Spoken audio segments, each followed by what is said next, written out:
Bonjour à tous, on se retrouve aujourd'hui pour un deuxième épisode de cette série où je relate vos histoires paranormales. Merci à ceux qui m'ont partagé leurs expériences que nous découvrirons aujourd'hui et si vous aussi vous souhaitez me partager la vôtre, n'hésitez pas à m'écrire sur Instagram. Nous allons donc de nouveau découvrir aujourd'hui 3 histoires réelles vécues par 3 de mes abonnés touchant de près ou de loin à l'univers ésotérique, spirituel et paranormal. Bien sûr, vous avez le droit d'y croire ou non, de vouloir chercher des explications rationnelles. Mais comme la dernière fois, je vous demanderai de respecter les protagonistes de chacune des histoires et leurs ressentis. Je vous ai sélectionné des histoires assez différentes, en espérant que chacune saura soit vous donner les frissons que vous recherchez peut-être, soit éveiller en vous l'exaltation que nous offrent ces récits pleins de mystères.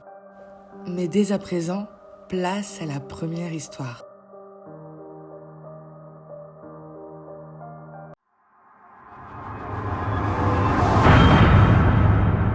Pour se mettre dans le bain tranquillement, je vous propose de découvrir l'histoire de Julia. C'est une histoire assez courte, mais tout réside dans la chute. N'est-ce pas au final ce que l'on préfère dans ce genre de récit ? Cela se déroule en 2012 alors que Julia emménage dans une nouvelle maison. C'est une maison de village à plusieurs étages, sans rien d'alarmant à première vue. Il faut savoir que Julia, comme sa maman, avec qui elle vit, sont 2 personnes très sensibles aux énergies et aux différents phénomènes du monde ésotérique. Avec cette maison, il y a un jardin dans lequel se trouve un cabanon, un petit abri en bois qui était donc déjà là quand elles ont aménagé. Dans ce cabanon, le sol est fait de sable, alors que le reste du jardin est composé d'herbes ou de gravats. Ce qui est important de noter, c'est qu'à ce moment-là, Julia était très malade et que son état de santé la rendait vraiment très faible. Ceci étant dit, Julia me raconte que ce cabanon lui a, dès le début, posé problème. Elle ne s'y est jamais sentie bien, ni dedans, ni à proximité. Elle dit qu'elle a toujours eu un blocage véritablement physique au point où, en arrivant à 1 mètre du cabanon, ses jambes refusaient d'avancer. Cela a duré pendant quelques mois sans que Julia ne puisse savoir pourquoi elle avait ce blocage si fort vis-à-vis de cet abri dans son jardin. Mais quelques mois après son aménagement, Julia m'explique qu'elle est parvenue à avoir finalement une explication à tout cela. En discutant avec une de ses voisines, qui va d'ailleurs bientôt fêter ses 100 ans et qui habite dans cette rue depuis environ 90 ans, la maison qu'elle habite étant celle appartenant auparavant à ses parents, Julia découvre la terrible histoire de sa maison, ou plutôt du cabanon. Elle apprend alors qu'il y a une trappe sous le sol du cabanon, ce qui explique par ailleurs qu'il y ait du sable dans cette partie du jardin. Cela ne l'étonne pas vraiment, elle raconte que lorsque l'on marche dessus, on peut sentir qu'il y a quelque chose en dessous, comme des planches en bois. Mais elle apprend surtout que la maison qu'elle occupe aujourd'hui était celle d'une famille qui, durant la Seconde Guerre mondiale, avait caché des Juifs dans une espèce de cave située justement dans le jardin par laquelle on pouvait accéder par le cabanon. Cette voisine raconte également à Julia et sa maman que les voisins qui vivaient juste à côté de sa maison à l'époque auraient alors dénoncé les propriétaires de sa propre maison et que les personnes réfugiées et cachées auraient alors été fusillées sur place une fois découverts dans la cave. Julia m'explique qu'elle suppose qu'étant donné son état de santé très critique à l'époque, elle aurait pu être trop faible pour gérer les énergies qui émanent de ce cabanon, entre l'énergie de peur, de terreur, de mort. Mais à partir du moment où l'histoire a été exposée et que Julia a compris ce qui en était, son blocage a complètement disparu et elle peut à présent rentrer sans problème dans ce cabanon. Depuis, Julia et sa mère ont entrepris des travaux dans le jardin et ont retrouvé de nombreuses choses assez troublantes. De vieux jouets d'enfants, des bandages ensanglantés, des attaches de caisses militaires et une ancienne assiette restée intacte. Elles n'ont toujours pas entrepris de creuser le sable pour y trouver la trappe, mais c'est une idée qui leur reste en tête. Et Julia, étant une de mes amies, je ne manquerai pas de vous informer si elle décide un jour d'ouvrir la trappe. Alors oui, j'allais presque oublier, je ne peux bien évidemment pas vous donner l'adresse de mon amie, mais notez simplement que le nom même de la rue qu'elle habite signifie la rue de la tuerie, ce qui ne fait qu'appuyer le témoignage effarant de la voisine. Personnellement, j'aime beaucoup cette histoire, même si on est loin des nombreuses manifestations dont on a l'habitude dans ce genre de récit. Mais de 1, ayant moi-même approché ce cabanon il y a quelques mois, je peux vous assurer, de par ce que j'ai pu y voir et y ressentir, qu'il y a bien des choses lourdes qui y sont rattachées et certainement encore des âmes ou des esprits. Et de deux, parfois l'ésotérisme, le paranormal, n'est pas forcément sensationnel. Il fait parfois et même très souvent partie de notre quotidien sans que l'on en ait forcément conscience.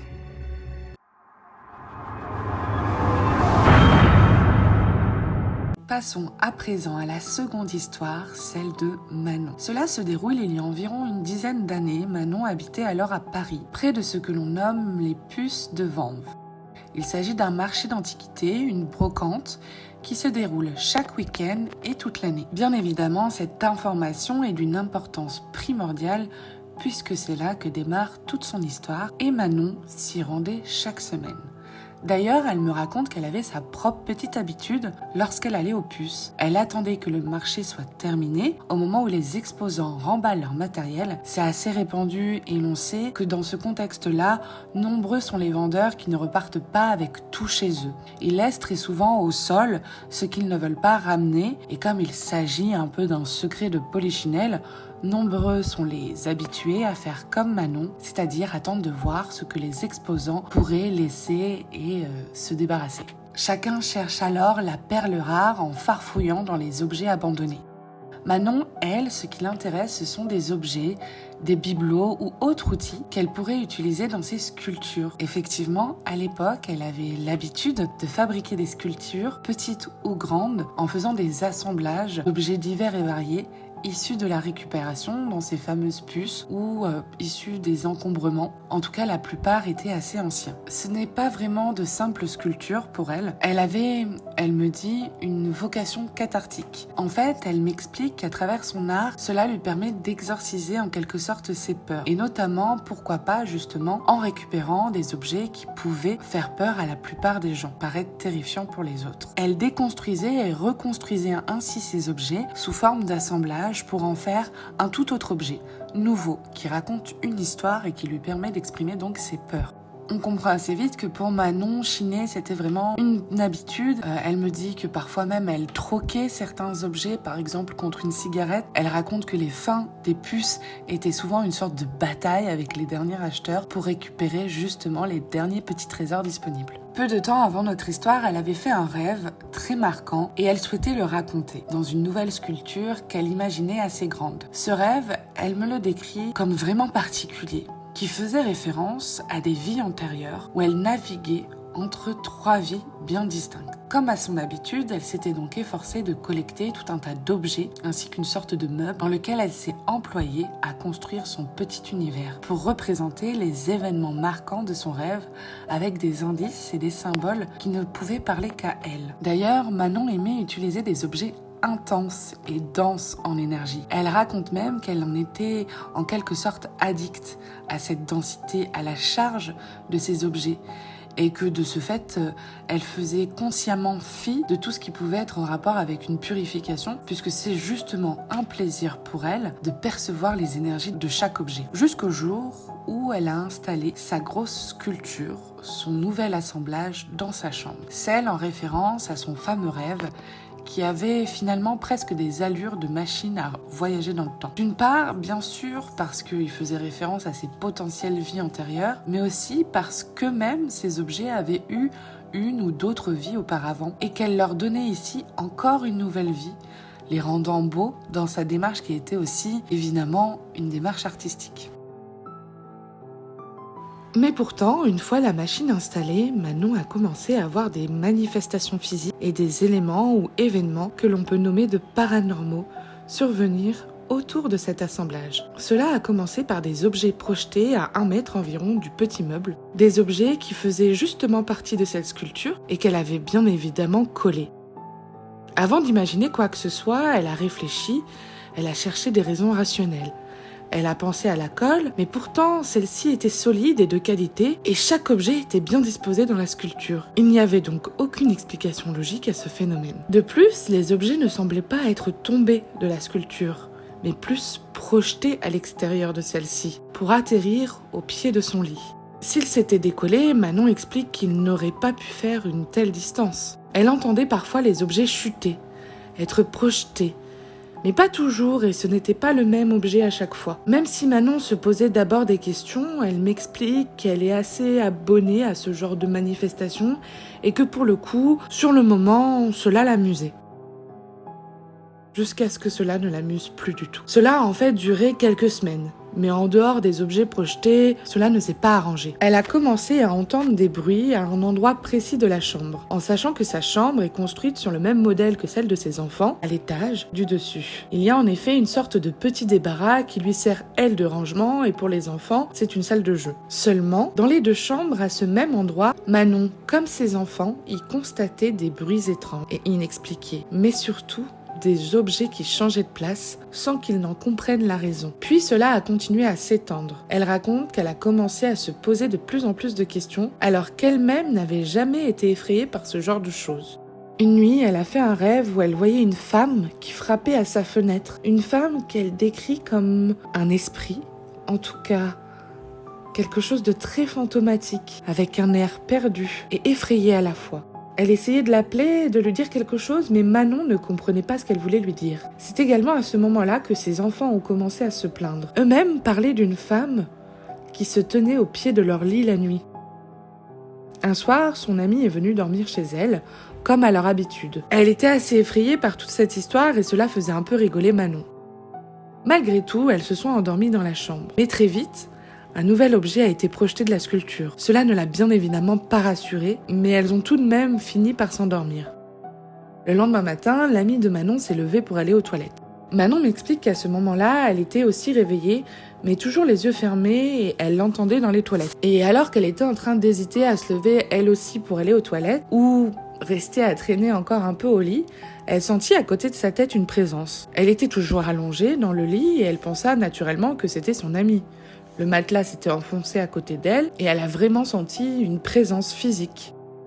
Au moment où elle a ouvert les yeux, son amie n'était pas dans le lit, mais à l'entrebâillement de la porte et revenait seulement des toilettes. C'en était trop pour elle. Et c'est alors qu'elle se mit à dire tout haut « Ça suffit, s'en prendre à mes enfants, essayer de faire peur ou de m'empêcher de dormir, ce n'est pas possible. Il faut arrêter là. » Elle a ensuite contacté son père qui lui-même est dans l'ésotérisme et celui-ci a procédé à un nettoyage, à une purification de la chambre et la maison, et aurait procédé également à une sorte de passage d'âme.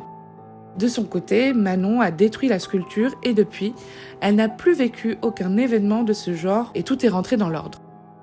C'est une histoire que j'ai trouvée très intéressante et prenante qui s'est déroulée sur une période assez conséquente pour une fois. J'aime aussi l'idée que cela nous fait une petite piqûre de rappel concernant certains objets que l'on peut se procurer d'occasion. Alors bien sûr, il ne faut pas forcément tomber dans la paranoïa et faire une purification lourde sur le moindre bibelot que l'on récupère, mais cela peut être utile d'en faire une sur ceux qui nous semblent avoir une forte énergie. Après, on peut apprécier de conserver certaines énergies, mais il faut savoir les identifier. Quoi qu'il en soit, tout est bien qui finit bien, heureusement pour Manon, et nous pouvons passer à la troisième histoire.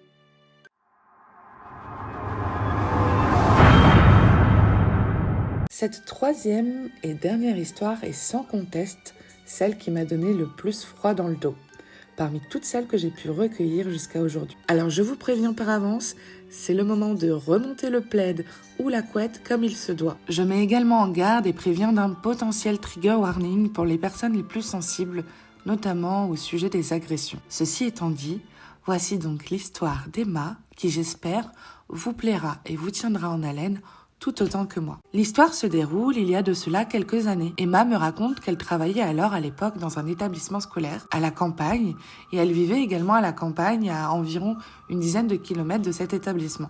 Un jour, en rentrant chez elle du travail, elle récupère en chemin une amie qui venait passer la soirée chez elle. L'amie d'Emma avait commencé le travail très tôt le matin et Emma n'est donc pas surprise de la voir s'endormir sur le côté passager durant le chemin jusqu'à chez elle. Tout juste au moment de dépasser le panneau qui indique qu'elle rentre dans le village dans lequel elle habitait, son amie se réveille. Et Emma se rend compte que son amie n'est pas dans son état normal. Elle me dit qu'elle constate tout de suite qu'elle n'est pas comme elle est d'habitude. Elle explique qu'elle s'exprimait d'une manière différente, Elle me décrit sa voix comme enfantine et une façon de lui parler, de la regarder qui était vraiment inhabituelle. Le premier réflexe d'Emma est alors de la faire parler au maximum, de lui demander qui elle était, si elle allait bien, ce qu'elle faisait là dans sa voiture, un peu comme si elle parlait à une inconnue. De fil en aiguille, Emma raconte que son ami se présente à elle comme un petit garçon d'environ 8 ou 9 ans. Elle lui dit qu'elle est dans sa voiture parce que sa voiture lui plaît et parce qu'elle a l'air gentille. Emma se dit bon, d'accord, et essaye encore d'avoir un peu plus d'informations.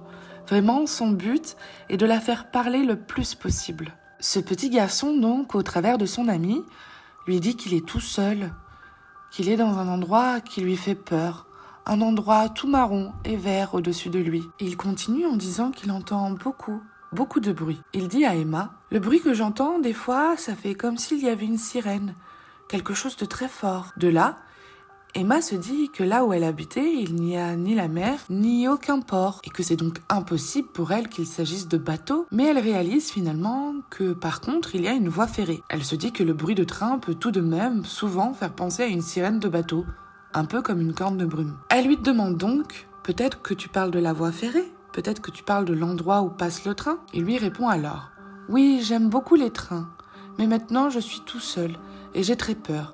Parce qu'il y a un monsieur qui m'a fait du mal et m'a laissé tout seul là où je suis. Il n'est pas revenu me chercher. Emma lui demande si le monsieur est un de ses parents ou quelqu'un qu'il connaît, mais le garçon lui répond que non, qu'il ne connaît pas le monsieur et qu'en plus, il n'est pas gentil. Et il répète encore, il m'a fait très mal et maintenant je suis tout seul. Emma acquiesce et se gare. Elles arrivent devant chez elle, elle fait descendre son amie de la voiture, qui n'avait alors toujours pas retrouvé ses esprits.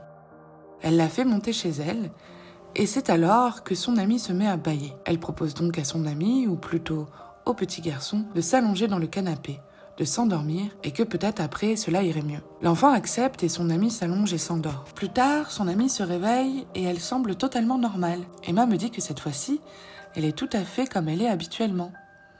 Cependant, elle voit bien que Emma la regarde étrangement, et lui demande donc si tout va bien. Emma lui raconte ce qu'il vient de se passer, mais son amie ne la croit pas. Elle pense qu'elle lui a fait une blague. Emma lui répond donc, écoute, une blague avec autant de détails et surtout pour te raconter quelque chose d'aussi affreux, je ne vois pas l'intérêt. Elles finissent par ne plus en parler et passent une soirée tant bien que mal normale. Pendant plusieurs mois, Emma n'a pas de nouvelles de ce petit garçon et aucun autre phénomène se passe. Elle a bien sûr revu son amie depuis, celle-ci est même revenue chez elle, mais il n'y a plus eu aucune manifestation, quelle qu'elle soit, de cet enfant.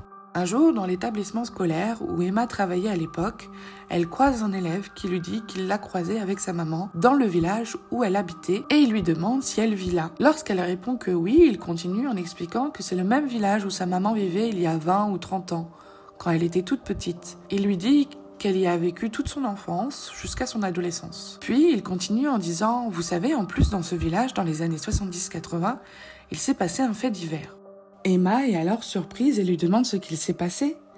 Il lui explique alors qu'un homme avait été arrêté, qui a priori était pédophile et qu'on aurait trouvé des cadavres d'enfants sous la voie ferrée. Emma me confie qu'elle panique totalement à ce moment-là. Sur le coup, elle se dit que ce n'est pas possible, que ce n'est pas quelque chose qu'il pourrait inventer. Tout fait tellement sens alors pour elle, et les connexions se refont. Le soir même, en rentrant chez elle, elle décide donc de faire ses propres recherches sur Internet, et il découvre effectivement qu'il y a bien eu un pédophile dans ces années-là et dans ce village-là, dont la cible était des petits-enfants entre 8 et 10 ans. Je ne vous avais pas menti quand je vous disais que cette histoire donnait froid dans le dos. Nous arrivons à la fin de cette vidéo, j'espère qu'elle vous aura plu. J'attends avec impatience vos retours en commentaire et une nouvelle fois, n'hésitez pas à m'écrire si vous souhaitez me raconter la vôtre. On se retrouve dans un mois pour le prochain épisode de cette série et je vous dis à très bientôt.